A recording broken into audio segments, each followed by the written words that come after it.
स्वास्थ्य विभाग द्वारा चलाई जा रही योजनाओं के बारे में हमारे दर्शकों को जानकारी दें। जेपी नगर में स्वास्थ्य विभाग से संबंधित बहुत सारे कार्यक्रम चल रहे हैं। कुछ जो मुख्य कार्यक्रम है उसके ऊपर मैं बिंदु जरूर डालना चाहूँगा। मुख्य रूप है हमारा नियमित टीकाकरण है। हमारा जनपद जेपी नगर किसी अब से साल भर पहले पोलियो के संबंध में सारी दुनिया में सबसे बड़ा ग्राफ हमारे जेपी नगर का था। इसमें प्रचार मीडिया सब तरह सब लोग और जनता सबके सहयोग से इसमें कमी ज़रूर आई है, लेकिन जो टीकाकरण इसका एक बड़ा सशक्त माध्यम है उसमें जनता से हमें उतना सहयोग नहीं मिल रहा है। हमारे कार्यकर्ता जितने हैं ये क्षेत्र में जाते हैं, सारी एनएम्स जाती हैं और भी एजेंसीज यूनिसेफ की एनपीएसपी की लगी हुई हैं, लेकिन ये देखने में आ रहा है कि बहुत सारी जनता एनएम्स के पहुंचने के बाद भी टीकाकरण स्थल पर नहीं आती हैं। जागरूकता है उनमें, उनको पता है लगना चाहिए, लेकिन क्यों वह नहीं आ पा रही हैं, किस डर से नहीं आ पा रही हैं, इसमें कमी है। ये मेरी जनता से मांग है। पहला तो कार्यक्रम टीकाकरण के बारे में कार्यक्रम मेरी सब जगह हो रहे हैं, सब जगह कैंप लग रहे हैं। नियमित टीकाकरण के बारे में आप लोगों की तरफ से भी सरकार के निर्देश पे स्टेप्स भी चल रही है जानकारी के लिए, और अलग अलग समय पर उनको टीकाकरण के लिए संबंधित सूचना भी हम लोग और भिजवाते रहते हैं। हमारे ये टीबी की दवाएँ हैं, टीबी के बारे में हम लोग कहते हैं कि इधर कुछ पिछले साल 2 साल से हम लोग देख रहे हैं कि टीबी के जो कीटाणु हैं उनमें प्रतिरोधक क्षमता आ रही है धीरे धीरे, जिसको हम MDT कहते हैं, ड्रग रेजिस्टेंस आ रही है उसमें। तो उसका भी वजह ये है कि हम टीबी की दवाएं लेते हैं, महीने भर में ठीक होने लगते हैं या लगभग हो जाते हैं, हम छोड़ देते हैं। तो ये जनता से ये ज़रूर मैं कहना चाहूँगा कि टीबी का इलाज एक बार जैसे लेना शुरू किया तो पूरा इलाज लें। 6 महीने से लेकर के 8 महीने तक का होता है। तो जनता इसके लिए कहाँ जाए, ये आपका सवाल, उसका जवाब है कि हमारे जितने भी सब सेंटर हैं सब जगह हमारे यहाँ बलगम की जाँच होती है, एक्सरे होते हैं। 4 जगह तो हो रहे हैं, 2 जगह भी और लग जाएगा।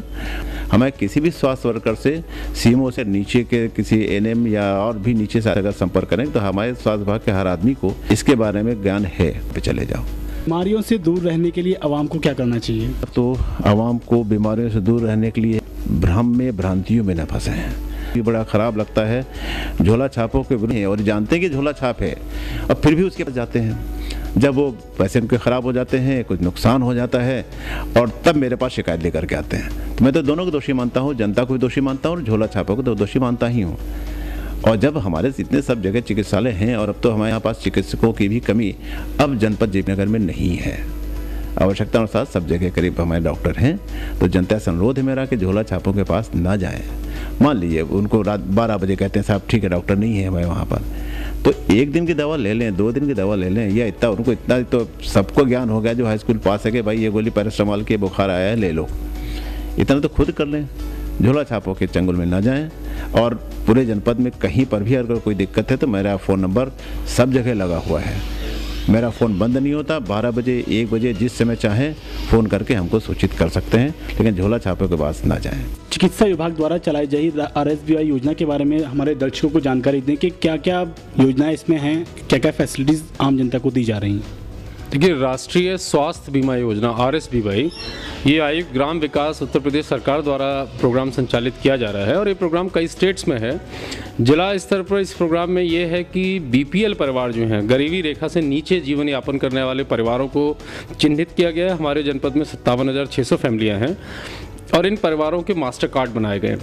ये कार्ड्स हर एक गवर्नमेंट हॉस्पिटल में एक स्वैप मशीन लगाई गई है, वहाँ लेके ये जाएंगे, स्वैप कराएंगे उन कार्ड को, तो उनको 3,000 रुपये प्रति व्यक्ति निःशुल्क सुविधा दी जाएगी, जिसके लिए गवर्नमेंट ने 30,000 का क्रेडिट ऑलरेडी दे रखा है ICICI लॉम्बार्ड को। स्वास्थ्य विभाग द्वारा झोला छापों के विरुद्ध कड़ी कार्रवाई की जा रही है। अब तक कितने झोला छाप डॉक्टरों के खिलाफ कार्रवाई की गई? देखिए, पिछले 20 दिन में 100 झोला छाप चिकित्सकों के विरुद्ध FIR की गई हैं। इनको तत्काल सील किया जा रहा है और छापे की कार्रवाई बहुत एग्रेसिव फॉर्म में की जा रही है, क्योंकि ये सूचनाएं मिल रही हैं कि अवैध रूप से बिना डिग्री डिप्लोमा धारक डॉक्टर्स प्रैक्टिस कर रहे हैं और उनके द्वारा बिना मूल डिग्रियों के, मूल फंडामेंटल्स के ट्रीटमेंट किया जा रहा होता है। मेरी जन साधारण से ये रिक्वेस्ट है कि आप किसी भी झोला छाप डॉक्टर को ना दिखाएं। आपके जनपद में स्वास्थ्य सेवाएं मुख्यतः सरकारी अस्पतालों में, प्राइवेट हॉस्पिटल्स में सुचारू रूप से संचालित हैं, आप वहीं दिखाएं, क्योंकि जब तक आप इन लोग दिखाना बंद नहीं करेंगे तब तक इनका व्यवसाय फलता फूलता रहेगा। पहले इन्हें आप दिखाना बंद कीजिए। और मैं आप लोगों के थ्रू भी रिक्वेस्ट कर रहा हूँ, पत्रकार महोदय से भी रिक्वेस्ट कर रहा हूँ कि यदि आपके अड़ोस पड़ोस में भी कोई झोला जी, हम तत्काल उसकी छापामारी कार्रवाई करेंगे,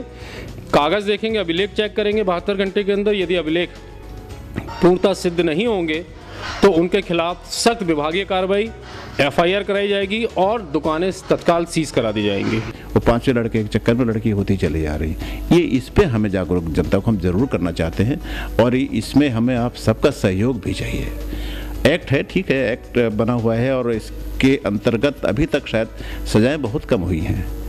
इसका मतलब है कि हमारा एक्ट उतना प्रभावी नहीं हो पा रहा है, इसलिए इसकी सेंसिटिविटी हम और बढ़ा इस आपके माध्यम से कहना चाहते हैं कि ये कन्या भ्रूण हत्या PCPNDT आम जनता से नहीं समझेगी। मैं तो ये कहूँगा कन्या भ्रूण हत्या पे रोक लगाना बहुत आवश्यक है। इसके लिए सजा है। हमारे टीम इसके लिए टीम बनी हुई है, जिलाधिकारी स्तर पे भी टीम बनी हुई है, हमारे स्तर पे भी टीम बनी हुई है। डॉक्टर KP सिंह साहब इसके अभी नए नोडल बने हैं अभी 10-15 दिनों से।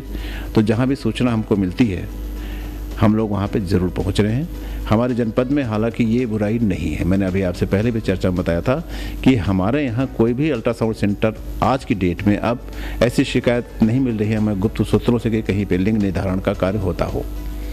ठीक है, अगर लेकिन हमको कराना है, हम अंदर से जागरूक नहीं है, सेंसिटिव नहीं है इसके लिए, हम आसपास के और जनपदों से पता कर लेंगे भाई कहाँ और वहाँ जाके करा लेते हैं। तो हमें ये कराना है कि हमें जागरूक, एक्ट से उतना काम नहीं होगा जितना हमें की जागरूकता से हमें चाहिए। ये मुझे इसके लिए कहना है। जैसा कि डॉक्टर साहब ने जानकारी दी है कि कन्या भ्रूण हत्या नहीं होनी चाहिए, हम भी आम जनता से अपील करते हैं कि कन्या हमारे लिए बहुत महत्वपूर्ण है। अभिभावकों को ध्यान देना चाहिए इस ओर के कन्या भ्रूण हत्या ना करें। आशिकीन कुरैशी, JPN 7।